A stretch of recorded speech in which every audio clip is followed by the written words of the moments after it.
एक बहुत गरीब और बेरोजगार लड़के अभिनव की शादी एक दिमाग हिला देने वाली वजह से शहर के करोड़पति की इकलौती बेटी अनन्या के साथ जबरन करवा दी गई थी। अभिनव अनन्या के घर जमाई बनकर रहता था और अपनी पत्नी अनन्या के अलावा सास, साले और नौकर की भी गालियां सुनता था। झोला लेकर निकले राशन पानी लेके अभिनव नाम के उस गरीब को आखिर क्यों लेने आई काले रंग की करोड़ों की कारें? क्या है उसकी असली सच्चाई? कौन है अभिनव? क्या था उसका राज जिसे जानकर आपके भी रोंगटे खड़े हो जाएंगे?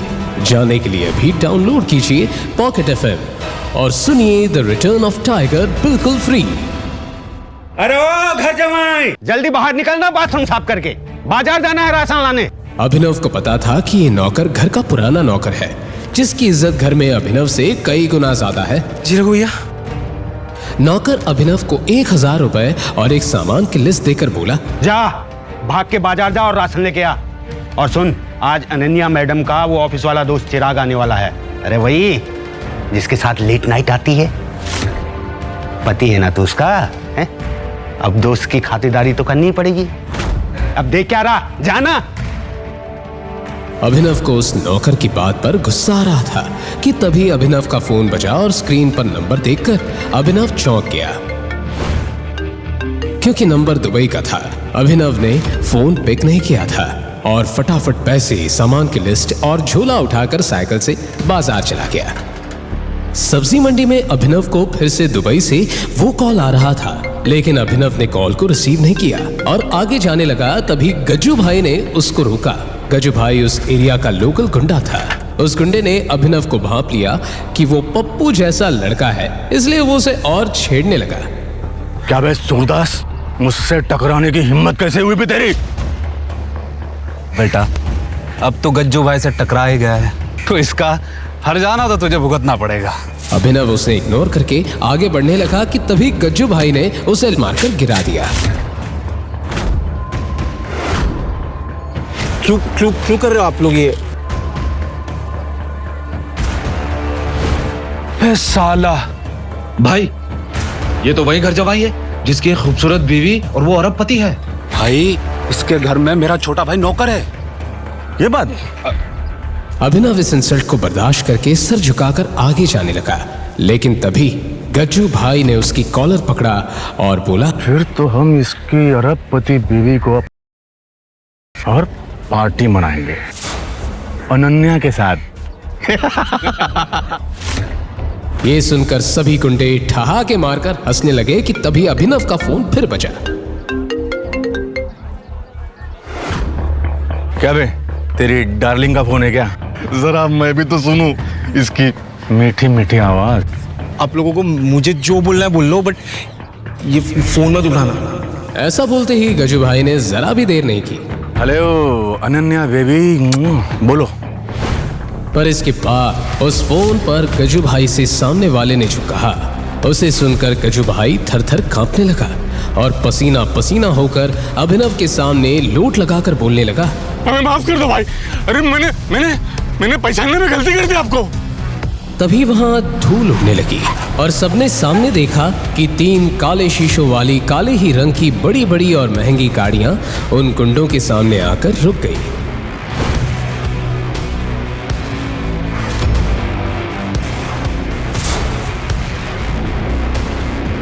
बोला था ना फोन मत उठाओ, उनको लोकेशन मालूम पड़ेगी मेरी।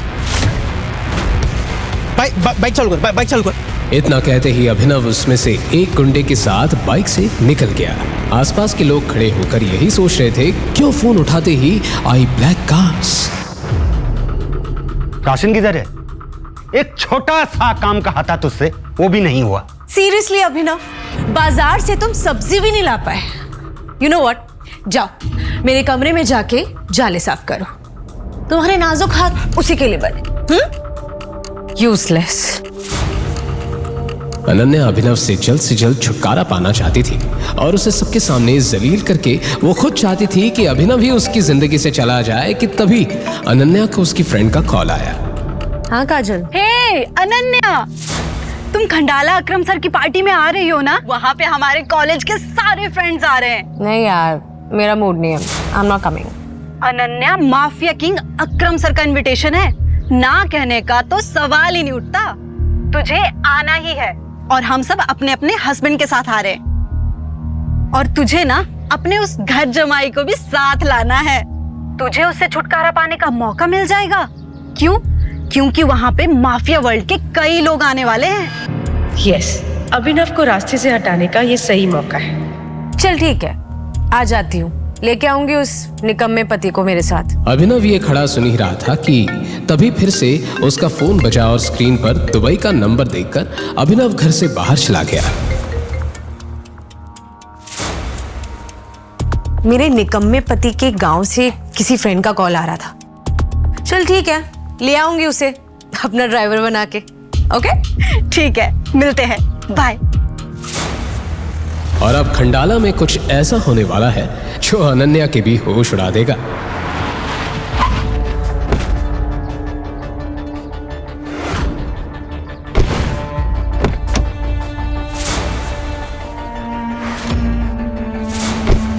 अगले दिन अनन्या अभिनव को लेकर कार से खंडाला आ गई कि तभी होटल को देखकर अभिनव की आंखें फटी की फटी रह गई। तुम्हारे पूरे खानदान में शायद तुम इकलौते इंसान होंगे जिसे इतने बड़े होटल में कदम रखने का मौका मिल रहा है। कि तभी वहां अनन्या के कॉलेज के बिगड़ैल रईसजादे दोस्त उसे मिले और उनमें से राज नाम का घमंडी लड़का जो अनन्या पर पहले से लाइन मारता था, उसने अभिनव को नीचा दिखाने के लिए कहा। अनन्या, ये क्या अपने हस्बैंड की जगह अपने नौकर को ले आई ट्रिप पर?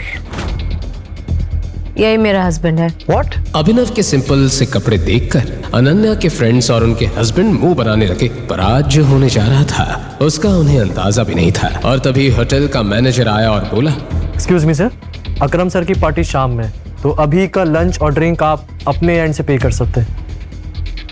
जैसे ही वेटर मेन्यू कार्ड लेकर आया तभी आर्यन नाम के लड़के ने अभिनव को फंसाने के लिए अनाउंस कर दिया। हे गाइस, आज खाने का बिल अभिनव भरेगा। मैंने ऐसा कुछ भी नहीं कहा। लेट्स क्लैप फॉर अभिनव। महीने के 6,000 रुपए कमाने वाला ये नौकर हमारे लाखों के बिल भरेगा। Clap clap clap clap clap. Abhinav को समझ ही नहीं आया कि 1 मिनट में ये कैसे क्या हो गया, और वहीं अनन्या भी यही सोच रही थी। ये क्या किया अभिनव ने? ना तो मेरे पास इतने पैसे है कि मैं आज का बिल भर सकूं, और ये अभिनव तो खुद ही भीख पक्का है। और हाँ गाइस, अभिनव ने यह भी शर्त रखी थी कि अगर आज वो ये बिल नहीं भर पाता है तो राज अनन्या के साथ। व्हाट? अभिनव, अपनी औकात में रहकर शर्त लगाओ। मैं तुम्हारी कोई प्रॉपर्टी नहीं हूँ जो मुझे तुम दाव पे लगा दोगे। अनन्या, मेरी बात सुनो, मैंने ऐसा कुछ Just shut up! Shut up! अभिनव यहाँ अनन्या को समझाने की कोशिश कर रहा था कि उसे फंसाया जा रहा है।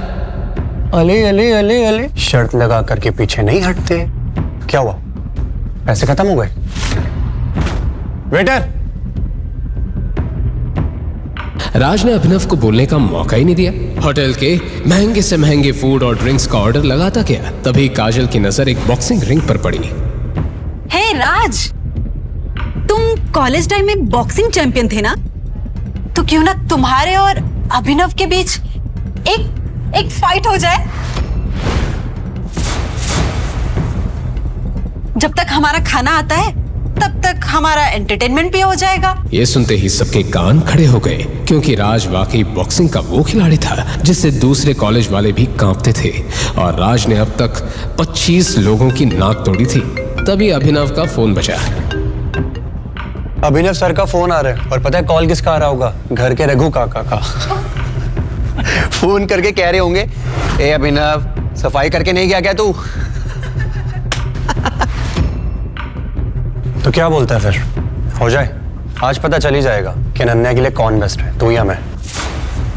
अभिनव, अभी भी मौका है, मना कर दो। अभिनय जीजू, क्या तुम्हारे अंदर हिम्मत नहीं राज से कंपटीशन करने की? अभिनव को अब गुस्सा आ गया और उसने बोला, मैं बॉक्सिंग करूंगा। गाइस, तो आज अभिनव मार खाएगा और हम खाना। राज भी तैयार होकर बॉक्सिंग रिंग के अंदर आ गया। वहां दूसरी तरफ आर्यन और उसके दोस्त महंगे ड्रिंक्स और खाना ऑर्डर करने लगे। तभी राज ने अटैकिंग मोड में आकर अभिनव को एक पंच मार दिया और अभिनव के मुंह से खून निकलने लगा। यस!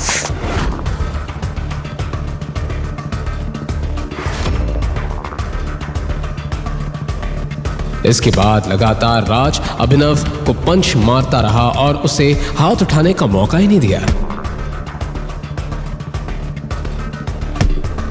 और सभी को यह लग रहा था कि अब तो अभिनव का काम तमाम हो जाएगा कि तभी अभिनव नीचे गिर गया। बस करो अभिनव, हार मान जाओ और बाहर आओ अभी। अनन्या के इतने कहते ही बॉक्सिंग रिंग के बाहर रखा अभिनव का फोन बजने लगा।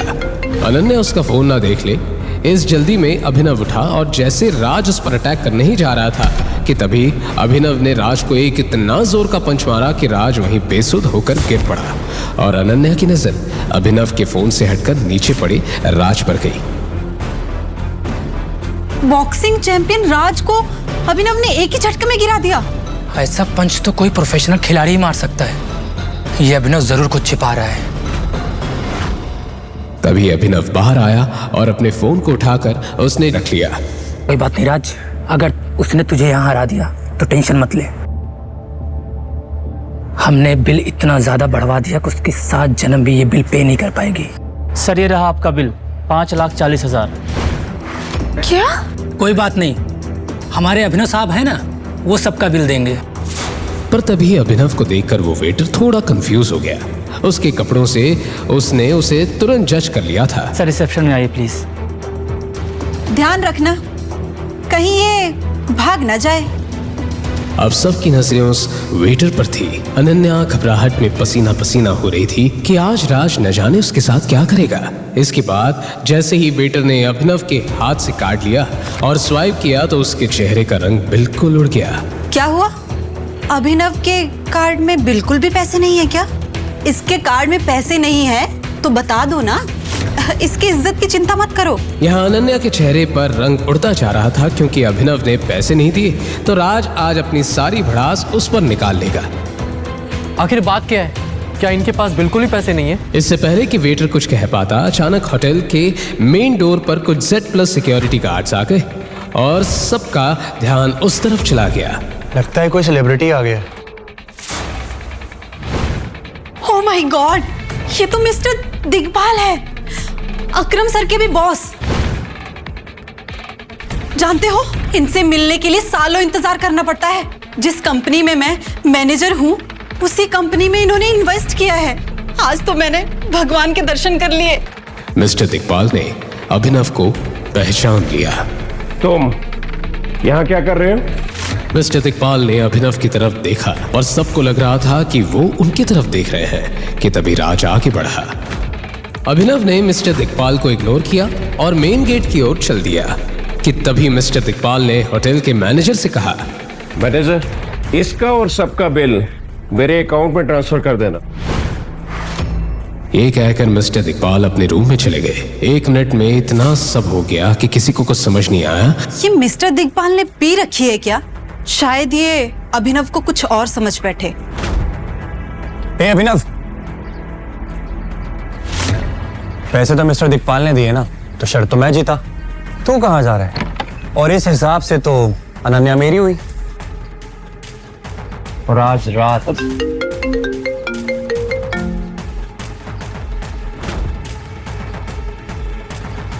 राज फोन ले। फोन बजते जा रहा था कि तभी राज ने अभिनव से बॉक्सिंग का बदला लेने के लिए उससे झल्लाते हुए कहा, कौन सा बड़े सुपरस्टार का फोन आ रहा है तेरे पास? बार बार बजे जा रहा है। एक काम करता हूँ, उठा लूं क्या? देख, तेरा जितना गुस्सा है तुम मुझ पे गुस्सा निकाले, फोन मत उठा के। राज ने इसे चैलेंज मान लिया और फोन उठा लिया। राज ने फोन स्पीकर पर रख दिया और फोन पर सामने से आवाज आई, बॉस, हमें आपकी लोकेशन मिल गई, हम आ रहे हैं आपको लेने। There is something critical.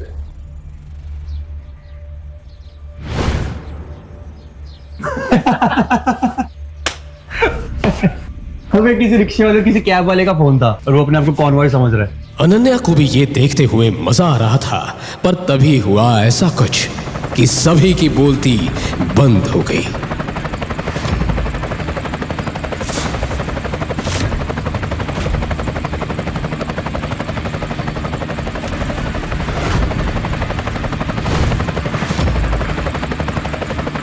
अरे ये तो करोड़ों का हेलीकॉप्टर है, ये अभिनव की टैक्सी का है। इसके बाद अभिनव ने फोन पर कुछ कहा और हेलीकॉप्टर वहां से चली गई। तुरंत एक टैक्सी आकर अभिनव के सामने खड़ी हो गई।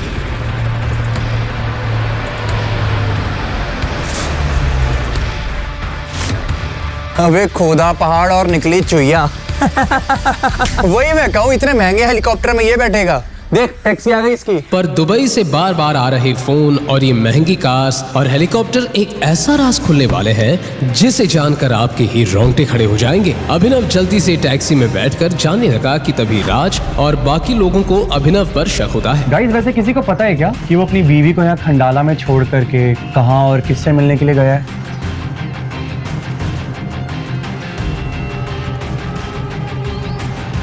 आपने जिस व्यक्ति को कॉल किया है वह अभी दूसरी कॉल पे व्यस्त है।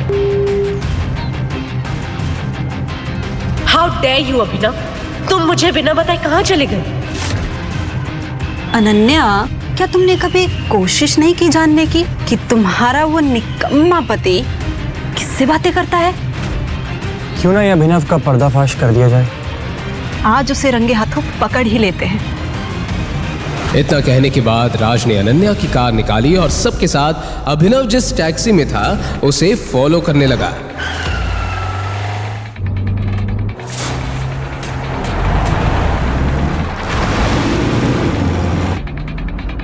राज, जल्दी चलाओ ना।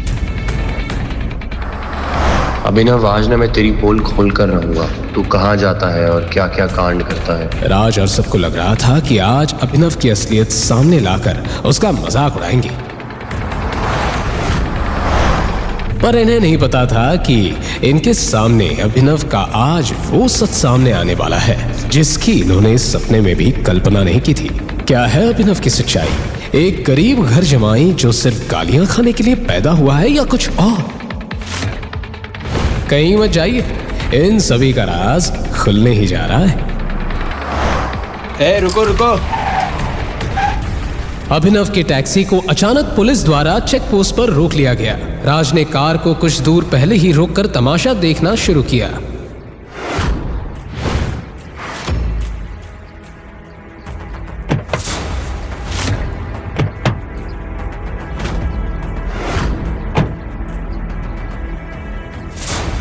पुलिस इंस्पेक्टर अभिनव को बाहर उतारकर चेक करने लगा। तलाशी करने पर पुलिस को अभिनव के पास से एक गन मिली। गन देखते ही पुलिस इंस्पेक्टर ने अभिनव से कहा, क्या ये?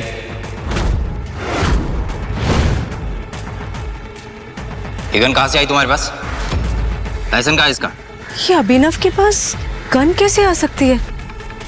अरे जो इंसान नौकरों से गालियां खाता हो, 500 रुपए उधार लेके अपनी खटारा मोटर में पेट्रोल भराता हो, उसके पास गन कैसे आ सकती है? शायद मैं अभिनव की सच्चाई जान ही नहीं पाई। गाइस, ये अभिनव तो क्रिमिनल निकला। अब आज देखो कैसे पुलिस वाले ने इसको मार मार करके सच निकलवाएंगे। मैं अपना मुंह सिर्फ कमिश्नर के सामने खोलता हूँ। अच्छा गाइस देखो, इसको पुलिस कमिश्नर चाहिए। सुन बे, ज्यादा स्मार्ट बनने की कोशिश मत कर, वरना यही उल्टा लटका के ऐसा मारूंगा ना, सारी औकात बाहर निकल आएगी। जो घर के नौकरों से भी डांटा जाता था, उसने आज पुलिस वाले का हाथ पकड़ लिया था। हाथ छोड़, मैं तो ऐसा तोड़ूंगा ना तुझे लाठी से।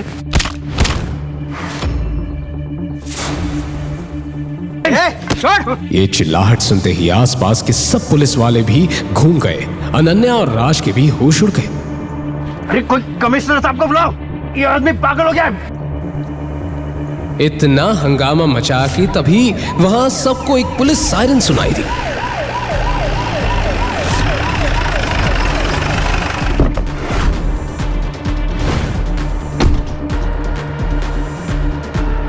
ये क्या तमाशा है? सर,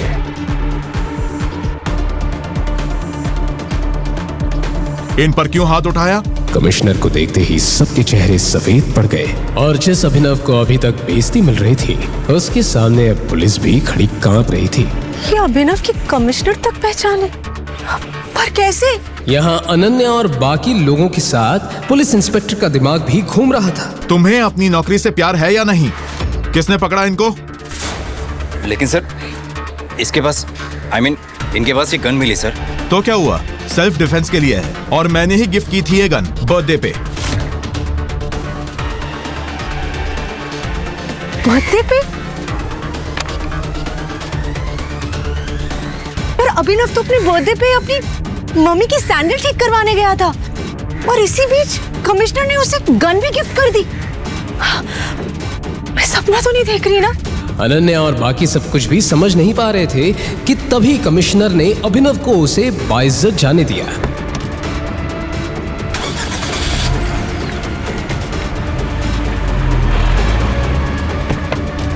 पर जैसे ही राज अभिनव का पीछा करने के लिए कार में जाने लगा, तभी पुलिस इंस्पेक्टर ने उसे रोक दिया। कहाँ जा रहे हो इतने जल्दी? ये लड़कियां कौन है? चलो बाहर निकलो। सर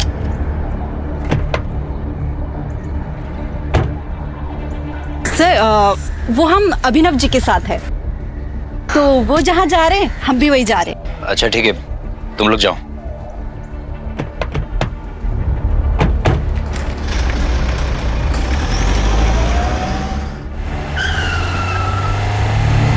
वो अभिनव की टैक्सी का पीछा करते रहे। टैक्सी एक बहुत बड़े ही खंडर से होते हुए सड़क को क्रॉस कर ही रही थी कि तभी उसी खंडर की गलियों में से अचानक वो ब्लैक कार्स अभिनव के टैक्सी के आगे आ गई और अभिनव की टैक्सी के आगे पीछे चलने लगी।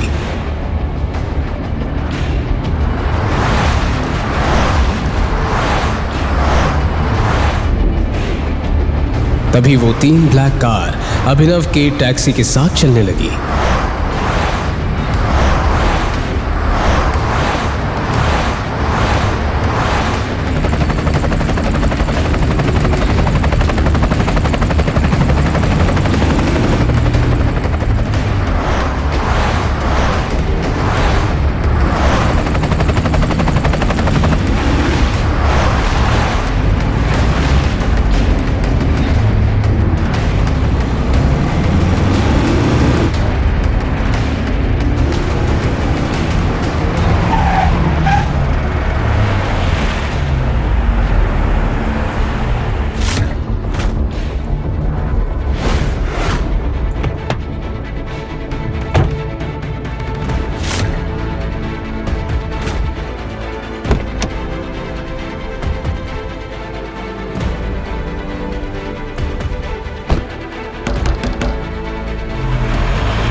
Oh my God! क्या है अभिनव का दुबई से कनेक्शन और क्यों आ रहा था अभिनव को दुबई से कॉल? गरीब डिलीवरी बॉय अभिनव की बरसों पुरानी गर्लफ्रेंड ने उसे एक रईसजादे के लिए छोड़ दिया। फिर क्या था? प्यार में हारा अभिनव बेचारा दारू पीकर चढ़ गया जमीन से 50 फीट ऊपर बिल्डिंग के टेरेस पर। मैं ये दुनिया छोड़ के जा रहा हूँ। मुझे तो तुम्हारे धोखे नहीं मार दिया। तुम खुश रहना उस रईसजादे के साथ। मैं चला। वो मजनू तो जान देने को तैयार था, मगर किस्मत को कुछ और ही मंजूर था। अचानक अभिनव नीचे गिर गया, मगर वो गिरा भी तो कहां?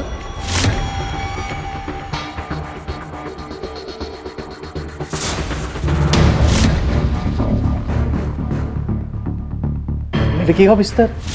हे भगवान, यहाँ पे कहां से आया? जी हाँ, उस टेरेस से गिरकर अभिनव पहुंच गया था शहर की सबसे खूबसूरत और रईस लड़की अनन्या के बिस्तर पर, जो उस वक्त चैन की नींद सो रही थी। मगर जैसे ही उसकी नींद खुली, कौन है तुम? और मेरे बिस्तर पे क्या कर रहे हो? मैं तो कुछ नहीं जानता। मैं कहां से आया? मुझे तो उसकी समझ में नहीं आ रहा है। मुझे तो लग रहा है मैं भी एक सपना देख रहा हूँ। सपने से बाहर आओ और बताओ तुम कौन हो? तुम जानते भी हो मैं कौन हूँ?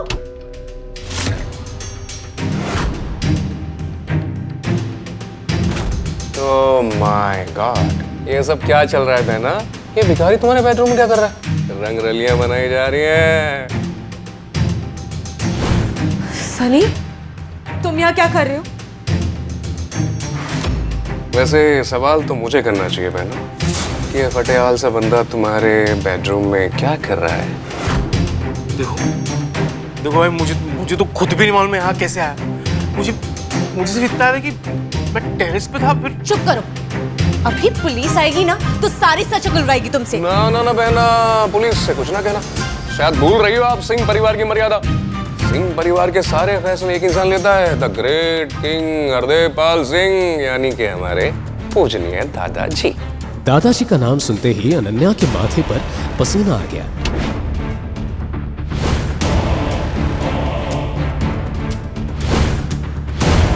अनन्या, हरदेव पाल सिंह न सिर्फ शहर के जाने माने रईस थे, बल्कि एक बहुत ही रूढ़िवादी और पुरानी सोच वाले सख्त आदमी थे, जो कहने को तो सूट बूट पहनकर घूमते थे, मगर उनकी मानसिकता 500 साल पुरानी थी। अनन्या ये सोचकर डरी जा रही थी कि दादाजी के आने के बाद क्या होगा कि तभी अनन्या, बाहर निकल। अपने दादाजी की बुलंद आवाज सुनकर अनन्या की सिट्टी पिट्टी गुम गई। वो इतना तो समझ चुकी थी कि दादाजी को शायद सब कुछ पता चल गया है, मगर कैसे? अब कब तक इस फटीचर के साथ बेडरूम में पड़ी रहेगी? बाहर आ जा, दादाजी तेरा इंतजार कर रहे हैं।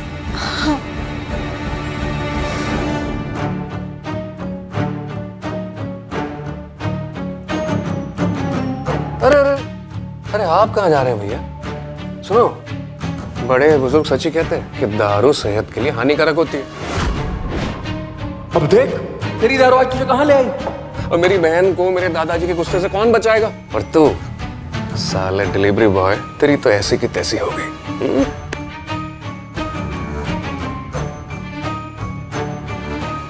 ये सुनकर अभिनव समझ गया कि ये सब जरूर इस सनी का ही किया धरा है। टेरेस से नीचे गिरकर शायद अभिनव बेहोश हो गया होगा और उसी बेहोशी की हालत में सनी ही उसे यहाँ ले आया होगा। मगर अब अभिनव के दिमाग में कुछ और ही सवाल चल रहे थे। भाई एक बहन के साथ ऐसा कैसे कर सकता है? सनी अनन्या का सगा भाई है भी कि नहीं? जहां अभिनव के मन में चल रहे थे ये सवाल, वहीं हरदेव पाल सिंह ले आए एक बड़ा पौधा। कदम जली, तेरी इतनी हिम्मत जो शादी से पहले एक लड़के से संबंध बना रही है। शर्म आती है मुझे तुझे अपनी पोती कहते हुए। दादाजी मेरा यकीन मानिए, मुझे नहीं पता ये लड़का कौन है। ये झूठ मत बोल, सब पता है, समझ रही है तू? ये मेरे माँ बाप की गलती है। अरे तुझे पढ़ाया लिखाया, बिजनेस भी करने दिया तुझे, इसलिए तू एक सड़क छाप लड़के को अपने कमरे में ले आई। हरदेव पाल ने अभिनव के हाथ में कुछ ऐसा देखा जिसे देखकर वो चौंक गए।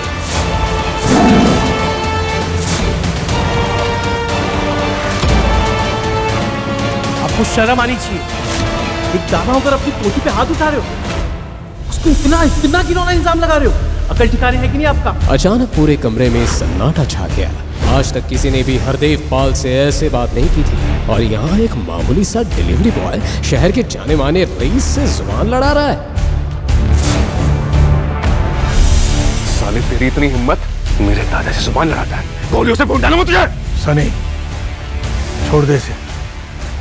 सनी को समझ नहीं आया कि उसके दादाजी ऐसा क्यों कह रहे हैं, पर उसके पास अपने दादाजी की बात मानने के अलावा और कोई ऑप्शन नहीं था। हरदेव पाल ने अभिनव को ऊपर से नीचे तक देखा और फिर अनन्या को देखते हुए बोला, अनन्या, इस लड़के का नाम जो भी हो, लेकिन तुझे इस लड़के से शादी करनी होगी। नहीं दादाजी, मैं इससे शादी कैसे कर सकती हूँ? मैं इसका नाम भी नहीं जानती हूँ। ए लड़की, ज्यादा अनजान मत बन। हरदेव सिंह के कानून को तू जानती है। बिना चू चपट किए शादी कर ले तू, और वो भी आज ही। नहीं दादाजी, मैं इस फटीचर से शादी नहीं करूंगी मैं ये शादी।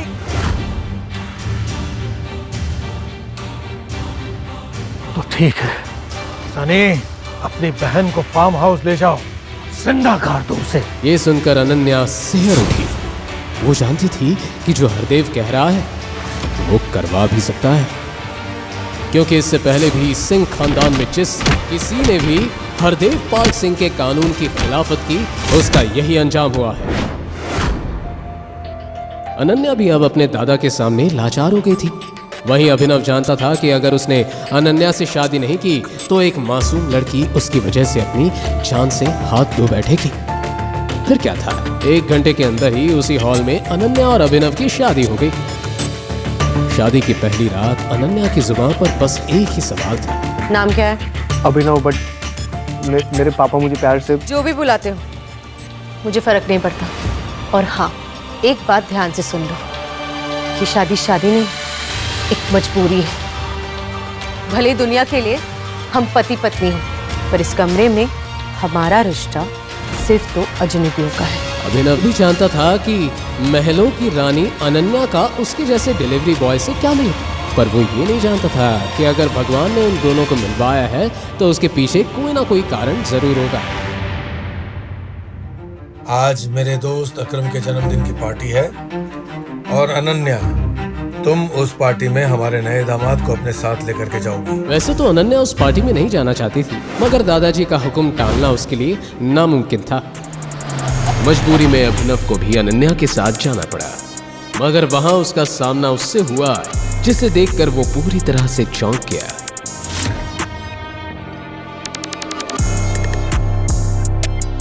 तुम यहाँ? जी हाँ, अभिनव के सामने खड़ी थी उसकी वही एक्स गर्लफ्रेंड वैभवी, जिससे प्यार में धोखा खाकर अभिनव टेरेस पर चढ़ गया था। कहने को तो वैभवी भी अभिनव की तरह कम पैसों वाली ही थी, मगर कुछ ही दिनों पहले शहर का जाना माना रईसज़ादा देवेन उसके प्यार में पागल हो गया और उसी के चलते वैभवी ने अभिनव को लात मार दी। देवेन ने जब अभिनव को वैभवी से बात करते देखा तो बोला, कौन है बेबी ये फटीचर? ओह, कहीं ये वही डिलीवरी बॉय तो नहीं जो तुम्हारे प्यार में टेरेस से कूद गया था? हाँ बेबी, ये वही देवदास की औलाद है। जरूर यहाँ डिलीवरी करने आया होगा, है ना? इतने में वहां सनी पहुंच गया, जो पहले से ही उस पार्टी में मौजूद था। क्या बात है जीजा जी, आप यहाँ पिज्जा डिलीवरी करना है? जीजा जी, आपकी शक्ल देखकर लगता तो है कि आप एक गरीब खानदान से, और इतना गरीब कि डिलीवरी बॉय बन गए। छी छी छी छी जीजा जी। सनी, तू इस फटीचर को जीजा क्यों बोल रहा है? कहीं तू ये तो नहीं कहना चाहता कि... हाँ, मैं यही तो कहना चाहता हूँ कि मेरी बहन ने इन्हीं के साथ में शादी करी है। ये है मेरे बहन के पति परमेश्वर, यही है मेरी बहन के पति, प्यारे प्यारे पति। ये सुनकर पार्टी में मौजूद हर शख्स की होश उड़ गए, मगर जो सबसे ज्यादा बौखलाया वो था अनन्या का सबसे पुराना दीवाना चिराग। नहीं अनन्या, तुम ऐसा नहीं कर सकती। मैं इतना रईस और हैंडसम हूँ, तुमने इस फटीचे के साथ शादी करनी? अरे ऐसा क्या हो गया तो तुमने इस भिखारी से शादी कर ली? अरे मैं बताता हूँ ना चिराग कि मेरी प्यारी बहन ने इसके साथ में शादी क्यों कर ली। और फिर बड़े ही नाटकीय ढंग से सनी बड़ी महफिल के सामने उस अनोखी शादी के बारे में बताने लगा। कैसे अनन्या के बिस्तर में मिला अभिनव, कैसे दादाजी ने कहा उसे, और कैसे एक डिलीवरी बॉय के साथ बंध गई अनन्या। सनी ये सब बताया जा रहा था और सब फुसफुसा कर हंसे जा रहे थे, मगर अनन्या की आंखों में थे आंसू। रोती रोती बेचारी अनन्या दौड़ते हुए वहां से भाग गई। अरे अनन्या के पीछे अभिनव भी वहां से जा रहा था, मगर सनी ने उसका हाथ पकड़कर उसे रोक लिया। अरे जीजा जी, आप कहाँ जा रहे हैं जीजा जी? आप तो हमारी महफिल की शान हैं, आपका होना भी बाकी सम्मान है। अरे आइए आइए जीजा जी, ये खास आपके लिए लगवाई है। ये कहते हुए सनी ने अभिनव को एक बड़ी ही सुंदर मगर साथ ही खतरनाक नजर आने वाली चेयर पर बैठने का इशारा किया। ए सनी, तू पागल हो गया? अरे ये इस चेयर पे कैसे बैठ सकता है? तू जानता है ना ये चेयर किसकी है? अरे तो चुप कर यार देवेन, अब मेरे प्यारे जीजा जी हैं तो मुझे पता है ना सम्मान कैसे देना है। हाँ, जो भी है जैसा भी है, हमारे दोस्त सनी का जीजा जी है यार, इसका सम्मान तो करना पड़ेगा ना। बिल्कुल करना पड़ेगा, क्यों नहीं। चिराग की बात सुनकर देवेन भी समझ गया कि अब सनी अभिनव का काम तमाम करके ही रहेगा। अब पता चलेगी इस डिलीवरी बॉय को इसकी असली औकात। भाई आपको बैठाते हैं आपकी हॉट सीट पे, खास आपके लिए बनवाई है स्पेशल। बैठिए, अरे जीजा जी बैठिए बैठिए। और फिर जैसे ही अभिनव उस चेयर पर बैठा, अचानक ही उस चेयर से पूरे हॉल में बहुत ही तेज साउंड वाले अलार्म बजने लगे। क्या हो रहा है ये सब? तूने क्या किया? द माफिया किंग की कुर्सी पर बैठ गया। अबे तू गया। वो खास चेयर थी द माफिया किंग गैंग के मालिक अकरम की, और इस चेयर में अकरम के अलावा किसी और को बैठने की इजाजत नहीं थी। कौन है वो माका लाल?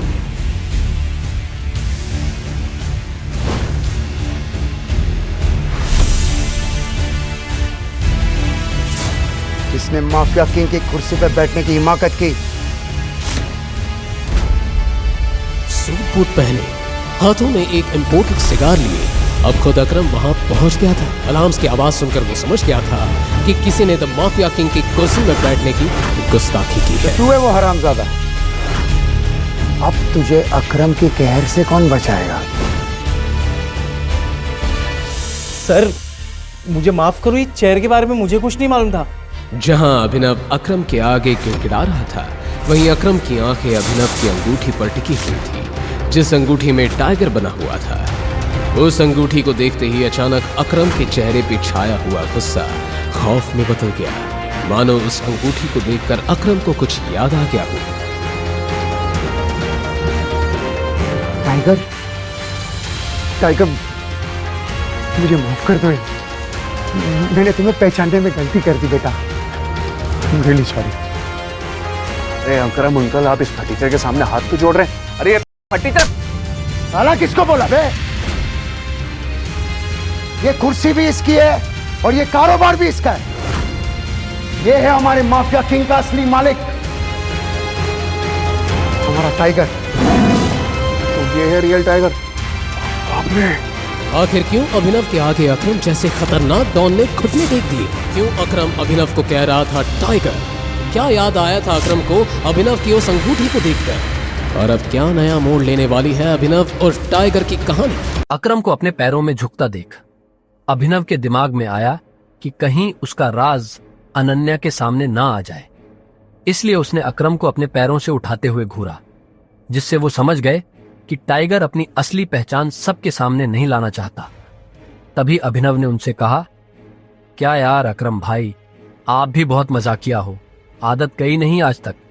जवाब में अकरम ने भी नकली हंसी हंसते हुए कहा, अब क्या करे, इतने सालों बाद मिले हो, इतना तो बनता था। इन दोनों को यूं मजाक करता देख सनी के पैरों तले जमीन खिसक गई। उसने बिना कुछ कहे वहां से चुपचाप निकल जाना ठीक समझा। वहीं दूसरी ओर अनन्या अभिनव की पहचान देखकर हैरान थी, लेकिन वो इतनी बिजी हो गई थी कि उसे अभिनव से सवाल जवाब करने का मौका नहीं मिला, और इसके बाद वो दोनों घर चले गए। दूसरे दिन उठकर दोबारा अभिनव को अकरम से मिलने जाना था। अभिनव जल्दी से तैयार होकर जब अकरम के पास पहुंचा तो अकरम उसे देखकर काफी खुश हो गया और कहा, आखिरकार हमने तुम्हें ढूंढ ही लिया टाइगर। टाइगर? हाँ, मैं पिछले 18 सालों से तुम्हें ढूंढ रहा हूं। तुम हमारे टाइगर हो, हमारे इस हजारों करोड़ के बिजनेस एम्पायर के वारिस, जिसे हम तीनों दोस्तों ने मिलकर शुरू किया था। मैं, तुम्हारे पापा संजय और राणा अग्निहोत्री। इतना कहते ही अकरम ने दीवार पर टंगी एक तस्वीर की तरफ इशारा कर दिया, जिसमें संजय, अकरम और राणा तीनों मौजूद। राणा को देख अभिनव को झटका लगा। उसकी आंखों के सामने वो दिन फिर से हरा हो गया जो वो हर सुबह देखकर उठता था। उस रात अभिनव के पिता को जिस आदमी ने गोली चलाई थी वो राणा था। दोस्त होने के बावजूद राणा ने अभिनव के पिता के साथ गद्दारी की थी। अभिनव की आंखें चिंगारी सी लाल हो गई। ये देख अकरम ने पूछा, क्या हुआ? तुम इतने गुस्से में क्यों हो? नहीं, मैं ठीक हूं। आपको मुझसे कुछ बात करनी थी ना? हाँ, मैं तुम्हें हमारी कंपनी द माफिया किंग के बारे में कुछ बताने वाला था। हम तीनों ने मिलकर द माफिया किंग को खड़ा किया था, जिसके नाम से पॉलिटिशियन, सेलिब्रिटी और इस देश का बड़े से बड़ा आदमी कांपता था। पर तुम्हारे पापा के जाने के बाद सब बिखर गया। इस बीच हमारे कुछ दुश्मन भी पैदा हो गए। उनमें से एक दुश्मन है दिग्पाल छिंगावत। वो सालों से तुम्हें ढूंढ रहा है।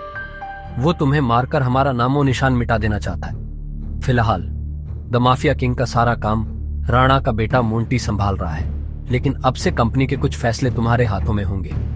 अपने पिता के काम को अब तुम्हें ही आगे बढ़ाना है टाइगर। ये सुनते ही अभिनव हैरान हो गया। कल तक उसकी जेब में 100 रुपये भी नहीं थे, और आज अचानक वो हजारों करोड़ की कंपनी का मालिक हो गया था। इसके बाद अभिनव अपनी नौकरी पर गया और वहां उसके बॉस ने उसे खूब सुनाया, क्योंकि कल अभिनव काम पर नहीं आ पाया था, जिसके कारण उसके बॉस को बहुत नुकसान हुआ। बात यहां तक पहुंच चुकी थी कि उसके बॉस ने उसे नौकरी से निकाल दिया। इसके बाद अभिनव ने अपने बॉस से कहा, ठीक है, मैं जा रहा हूं, इस महीने जो मैंने काम किया उसकी सैलरी दे दीजिए। कल जो तेरी वजह से हमारा नुकसान हुआ, अगर मैं उसकी भरपाई तेरी सैलरी से भी करूं तो भी नहीं होगी। शुक्रमना मैं वो नहीं मांग रहा हूं, अब निकल यहां से। ये आप क्या बोल रहे हो? मैंने पूरे महीने काम किया है, एक दिन नहीं आया तो आपका 25,000 का नुकसान हो गया। मैं तब तक यहां से नहीं जाऊंगा जब तक मुझे मेरी सैलरी नहीं मिल जाती। हाँ, अच्छा रुक, अभी देता हूं तुझे तेरी सैलरी, उसके बॉस ने कहा और टेबल पर रखी घंटी बजा दी। अगले ही पल कमरे का दरवाजा खुला और 4 बाउंसर अंदर घुस आए। उठाकर पटक आओ, बाहर इसको। बॉस के मुंह से यह सुनते ही वो चारों ने अभिनव पर धावा बोल दिया, लेकिन इससे पहले उनमें से कोई अभिनव पर हमला कर पाता, अभिनव ने उन्हें पटकनी दे दी। देखते ही देखते बॉस के सारे आदमी ढेर हो गए थे। बॉस यह देख हैरान रह गया था। अभिनव अब सीधा बॉस के पास आया और बोला, चुपचाप मेरी सैलरी दे दो। बॉस ने घबराहट में अपने ड्रॉर में से चेक निकाला और उस पर अमाउंट भरकर कांपते हाथों से अभिनव को थमा दिया। अभिनव ने चेक देखा और ऑफिस से बाहर निकल गया। इधर अभिनव जब ऑफिस से बाहर पहुंचा तो उसे एक अनजान नंबर से कॉल आया। अभिनव ने कॉल उठाया और बोला, हेलो हेलो टाइगर, अकरम बोल रहा हूं। हाँ कहिए। टाइगर, मुझे तुम्हें किसी से मिलवाना है, वो हमारे माफिया वर्ल्ड का एक बहुत बड़ा नाम है और साथ ही तुम्हारे पापा और मेरा जिगरी यार बलराज। मैं चाहता हूं बलराज को पता चल जाए कि टाइगर लौट आया है, इसलिए शाम को डिनर के लिए होटल सफायर पहुंच जाना। मैं तुम्हें एड्रेस भेज रहा हूं। अकरम के मुंह से बलराज का नाम सुनते ही हैरान हो गया। उसने बलराज का नाम पहले भी सुना था। इस शहर में बलराज का नाम बच्चा बच्चा जानता था और हर आदमी उसके नाम से कांपता था। ऐसे में अभिनव को भी उससे मिलने में घबराहट हो रही थी। जिस बलराज से वो घबरा रहा था, असल में वो उसी का बॉस होने वाला था। आपको सच में लगता है कि मुझे बलराज जी से मिलना चाहिए? अभिनव ने अकरम से पूछा। वो अभी तक बलराज के नाम से कांप रहा था। अकरम भी उसकी घबराहट समझ गया था। ऐसे में उसने हंसते हुए कहा, बलराज जी नहीं, सिर्फ बलराज। तुम टाइगर हो यार, और जंगल के सारे जानवर टाइगर के नाम के आगे जी लगाते हैं, लेकिन टाइगर किसी के नाम के आगे जी नहीं लगाता। चलो मिलते हैं शाम को। इतना कहकर अकरम ने फोन रखा और अगले ही पल अभिनव को एड्रेस भेज दिया। शाम को अभिनव होटल सफायर जाने के लिए तैयार होने लगा था। उसने ग्रे कलर की शर्ट और ब्लैक कलर की पैंट्स पहनी थी। अभिनव के पास पहनने के लिए इससे अच्छा और कुछ नहीं था। उसने अपने घर से एक कैब ली और सीधा होटल सफायर पहुंच गया। जैसे उसने होटल को बाहर से देखा तो वो देखता ही रह गया। उसने आज तक इतने बड़े होटल को इतने पास से नहीं देखा था। अकरम ने अभिनव को अपने साथ अंदर आने का इशारा किया। अभिनव अकरम के पीछे चला जा रहा था। उसे महसूस हो रहा था कि बलराज भी अपने भारी भरकम पैरों के साथ अभिनव के पीछे आ रहा था। कुछ देर के बाद वो होटल के एक आलीशान से कमरे के बाहर आ चुके थे। इससे पहले कि वो अंदर जाते, एक चीफ सिक्योरिटी ऑफिसर उनके पास आया और बोला, welcome boss, can I get you something? हाँ, हमारे पास कौन कौन सी लिकर अवेलेबल है उसकी लिस्ट जरा भिजवा दो। Sir if you don't mind, मुझे सारी अवेलेबल लिकर्स के नाम याद है। हमारे पास टकीला है जो 5 लाख की है, वोडका 8 लाख, विस्की 10 लाख और जिन 11 लाख। उस चीफ सिक्योरिटी ऑफिसर ने मुस्कुराते हुए कहा। सारी लिकर्स की कीमतें सुनकर अभिनव के होश उड़ गए। इतने में अकरम ने कहा, आज हमारे यहाँ बहुत खास मेहमान आए हैं, इसलिए जो सबसे महंगी है वो ले आओ और साथ में बाकी चीजें भी लेते आना। अंडरस्टूड सर, उस चीफ सिक्योरिटी ऑफिसर ने कहा और फिर वहां से निकल गया। इतने में अकरम ने बलराज से कहा, मैंने तुम्हें एक बहुत ही जरूरी खबर देने के लिए यहाँ बुलाया है। हमें संजय का बेटा टाइगर मिल गया है, लेकिन वो अभी अंडरकवर है, इसलिए मैं तुम्हें उससे बाहर नहीं मिलवा सकता था। अकरम के इतना कहते ही 2 चीफ सिक्योरिटी ऑफिसर अंदर आए और उन्होंने वाइन और बाकी चीजें टेबल पर रख दी। Anything else sir? Chief security officer ने पूछा। अकरम ने ना में सिर हिलाया और उन दोनों को जाने का इशारा कर दिया। दोनों चीफ सिक्योरिटी ऑफिसर वहां से निकल चुके थे। इधर बलराज ने बॉटल उठाई और अपना ग्लास भरना शुरू कर दिया। बलराज ने बॉटल वापस रखी, एक नजर अभिनव को देखा और बोला, तो टाइगर यही है। बलराज ने कहा और ग्लास अपने होठों से लगा लिया। वो ग्लास में से पैनी नजरों से अभिनव का चेहरा देख रहा था। हाँ, यही है हमारा टाइगर। मैं चाहता था कि ये हमारी टीम के बड़े और भारी मेंबर्स से मिले। एक बार सबसे मिलने के बाद हमें जिस तरफ बढ़ना है उस तरफ टाइगर ही हमें लीड करेगा। सॉरी अकरम, लेकिन मुझे थोड़ी हंसी आ रही है। माफ करना दोस्त, पर सारी बातें तुम कर रहे हो। हमारा टाइगर गूंगा है क्या? तुम्हें टाइगर के बारे में इस तरह से बात नहीं करनी चाहिए, अकरम ने कहा। यह सुनते ही अभिनव को हंसी आ गई। उसने हंसते हुए एक पल के लिए बलराज को देखा और बोला, मुझे तुम्हारी बोल्डनेस अच्छी लगी। तुम बॉस होगे, लेकिन भूलो मत कि तुम किसके सामने बैठे हो। मैं टाइगर हूं और मैं गूंगा नहीं हूं। मैं यहां अपनी गद्दी लेने आया हूं। सिर्फ अकरम की शाबाशी से काम नहीं चलेगा प्यारे। मैंने यह एक्सेप्ट नहीं किया कि तुम टाइगर हो। तुमने कहा कि तुम साबित कर सकते हो, तो मैं तुम्हें चैलेंज देता हूं। यह सुनते ही अकरम के कान खड़े हो गए। वो जानता था बलराज क्या करने वाला है। उसने बीच में आते हुए कहा, क्या कर रहे हो बलराज? लेकिन बलराज ने अकरम को हाथ के इशारे से चुप रहने के लिए कहा और फिर अभिनव की तरफ देखते हुए बोला, चलो लड़ाई करते हैं। अगर तुम हारे तो भूल जाना कि तुम टाइगर हो। हमसे कुछ पैसे लेना और गुड़गांव से जितना दूर हो सके उतना दूर सेटल हो जाना। अरे नहीं बलराज, ये सही नहीं है, अकरम ने घबराहट में कहा। बलराज जवाब के इंतजार में अभिनव को देख रहा था। अकरम ने अभिनव को देख ना में सिर हिला दिया। अभिनव ने अकरम से नजर हटाई, बलराज को देखा, अपना ग्लास उठाया, एक सांस में सारी शराब गटकी और जोर से ग्लास टेबल पर पटक कर बोला, कब करनी है लड़ाई? यह सुनते ही बलराज के चेहरे पर मुस्कान आ गई।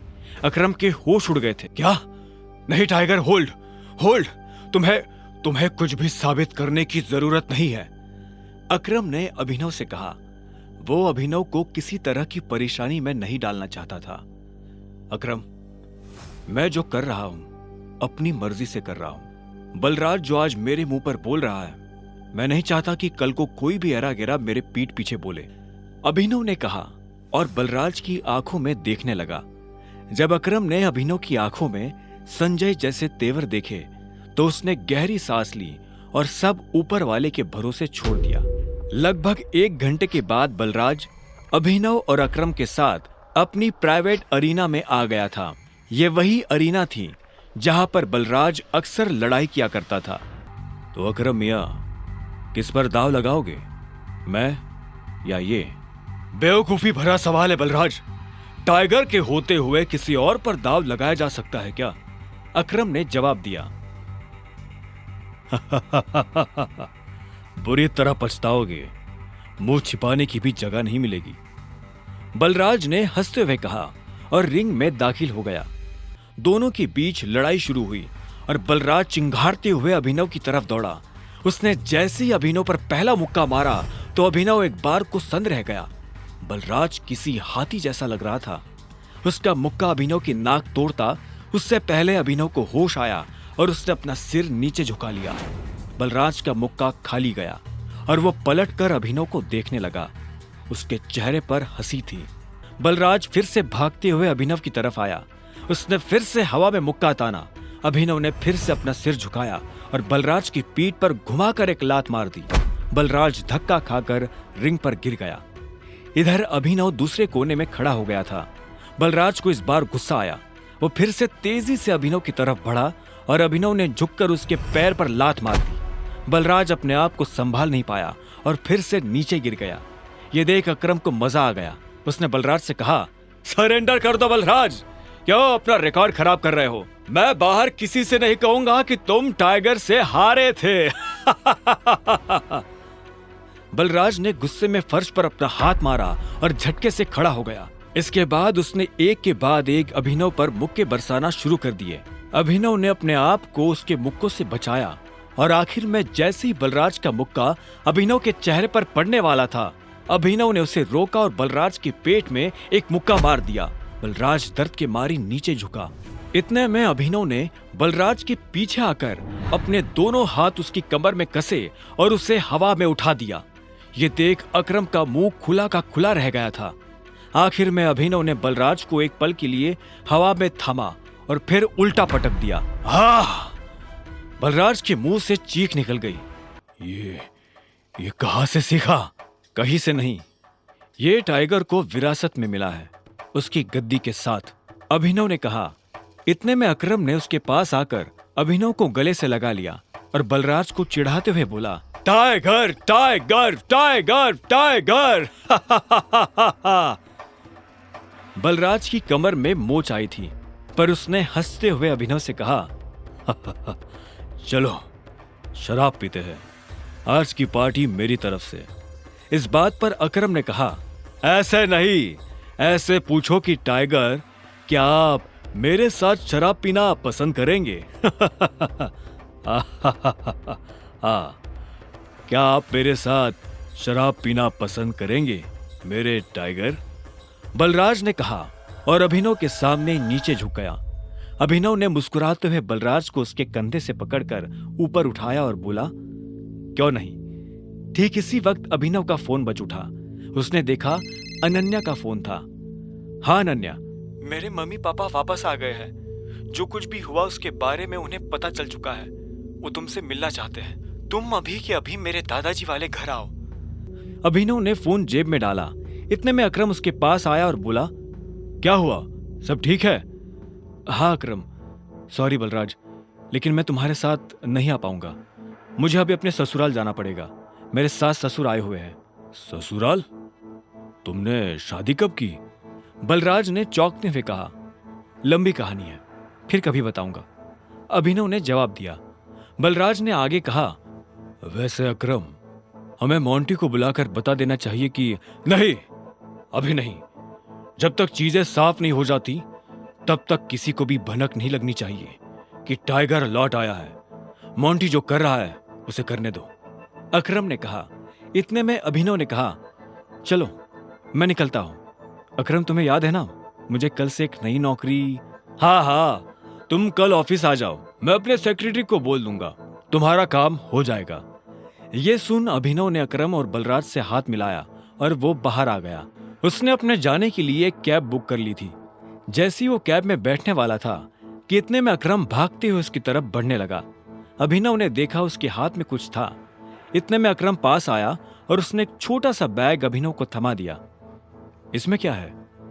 वही शराब जो हमने होटल में पी थी। अपने सास ससुर को पिलाना। उनकी पूछतों ने भी कभी इतनी महंगी शराब नहीं पी होगी। अकरम ने कहा और इस बात पर दोनों हंस पड़े। आखिर में अभिनव ने कहा, इन सब के लिए thanks, thank you so much. और तुम्हें भी वापिस आकर हमारी उम्मीदें जिंदा करने के लिए, अकरम ने कहा। अभिनव मुस्कुराया और वहां से निकल गया। गाड़ी अनन्या के घर के बाहर आकर रुकी। अभिनव नीचे उतरा और गहरी सांसें लेते हुए घर के अंदर पहुंच गया। उसने देखा कि अनन्या के माता पिता यानी शर्मिला और राजीव सोफे पर बैठे हुए थे। वो उन्हें देखते ही पहचान गया था। वो दोनों भी अभिनव को अंदर आते हुए देख रहे थे। अभिनव जितने अच्छे से मुस्कुरा सकता था वो उतने अच्छे से मुस्कुरा रहा था। नमस्ते मम्मी जी। नमस्ते पापा जी, ये मैं आपके लिए लाया था, अभिनव ने हिचकिचाते हुए कहा और बोतल उन दोनों की तरफ बढ़ा दी। शर्मिला ने अभिनव को देखते ही अपना मुंह फेर लिया था, लेकिन राजीव की नजर जैसे ही बोतल पर पड़ी तो उसने तुरंत अभिनव के हाथ से बोतल ले ली। क्या बात है, ये तो काफी महंगी लग रही है। माय गॉड, क्या खुशबू है, देखो, राजीव ने कहा और बोतल शर्मिला की तरफ बढ़ा दी। शर्मिला ने उसे झटके से दूर किया और बोली, क्या तुम भी? मुझे तो लगता है कि ये कहीं से बोतल चोरी करके लाया होगा। तुम्हें लगता है कि इसके जैसा आदमी इतनी महंगी शराब अफोर्ड कर पाएगा? जो कुछ भी हुआ है उसके बारे में हमें सब कुछ पता है। अनन्या को भी नहीं पता ये सब कैसे हुआ, और मुझे भी लगता है कि ये कोई बहुत बड़ी गड़बड़ हुई है। पर जो भी हो, अब तुम्हारा और अनन्या का जो रिश्ता है उसे बदला नहीं जा सकता। अभिनव ने हाँ में सिर हिला दिया। वैसे भी जो कुछ हुआ उसका उसे मलाल नहीं था। अगर वो अनन्या से नहीं मिलता तो वो अकरम से कभी नहीं मिल पाता। साथ ही वो बाहर की दुनिया में अनन्या का नाम भी खराब नहीं होने देना चाहता था। ऐसे में वो भी नहीं चाहता था कि ये शादी टूटे। राजीव ने आगे पूछा, तो तुम काम क्या करते हो? मैं डिलीवरी बॉय का काम करता था, लेकिन मुझे आज नौकरी से निकाल दिया गया है। अभिनव ने कहा। उसके ये शब्द किसी बम की तरह उन दोनों पर गिरे। इससे पहले कि शर्मिला कुछ कहती, राजीव ने कहा, कोई बात नहीं, लेकिन तुम्हें जल्द से जल्द कोई नई नौकरी ढूंढनी होगी। अब तुम जा सकते हो, राजीव ने शांति से कहा। अभिनव उठा और बाहर निकलने लगा। इतने में शर्मिला के गुस्से में और एक उबाल आया और वो अभिनव के पीठ पीछे बोली, देखो कैसा ढीठ है, ओवर कॉन्फिडेंस देख रहे हो इसका? जेब में 10 रुपया नहीं है पर चल ऐसे रहा है जैसे किसी जंगल का टाइगर हो। भाड़ में जाए ऐसा कॉन्फिडेंस। और तुम, नौकरी का मतलब ये नहीं कि कल को तुम पार्किंग लॉट में बैठकर लोगों की गाड़ियों की रसीद काटो। मेरा मतलब है एक नौकरी जैसी नौकरी। अगर कल तक तुम्हें वो नौकरी मिल जाती है तो तुमने जो कहा है मैं उसके बारे में सोच सकती हूँ। शर्मिला से ये सुनते ही अभिनव के चेहरे पर एक बड़ी सी मुस्कान आ गई। शर्मिला को नहीं पता था कि अभिनव कौन है और उसके पीछे किसका हाथ है। उसने मुस्कुराते हुए हाँ में सिर हिलाया और घर के अंदर जाने लगा। रात बहुत हो चुकी थी और उसे पता था कि इस वक्त वो अपने घर नहीं जा सकता। उसने सोचा था कि वो अनन्या के कमरे में जाकर सो जाएगा।